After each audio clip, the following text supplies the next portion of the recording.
நெல்லை மாவட்டம் பாபநாசம் அருகே இருசக்கர வாகனத்தில் சென்ற பழங்குடியின பெண்ணை பின்தொடர்ந்து சென்று பாலியல் தொல்லை கொடுத்த இருவரை போலீசார் கைது செய்தனர். பாபநாசம் மேற்கு தொடர்ச்சி மலையில் கணவரை பிரிந்து தனியாக வாழ்ந்து வரும் பழங்குடியின பெண் இருசக்கர வாகனத்தில் வீடு திரும்பிக் கொண்டிருந்த போது அதே பகுதியைச் சேர்ந்த தினேஷ், சுபின் ஆகியோர் மற்றொரு வாகனத்தில் பின்தொடர்ந்து சென்று வழி மறித்து பாலியல் தொல்லை கொடுத்ததோடு கீழே தள்ளிவிட்டு தாக்கியுள்ளனர். தப்பி ஓடிய பெண்ணை அவ்வழியாக சென்றவர்கள் மீட்டு மருத்துவமனையில் அனுமதித்தனர்.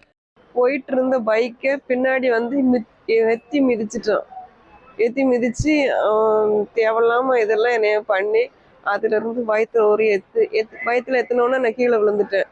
கீழே விழுந்து தேவையில்லாதெல்லாம் பண்ணி எடுத்து அவன்கிட்ட இருந்து தப்பிச்சு ஓடி வரும்போது எதுக்கு ஆள் வந்திருந்தாங்க, கோயில் சாமி கும்பிட்டு வந்தவங்க.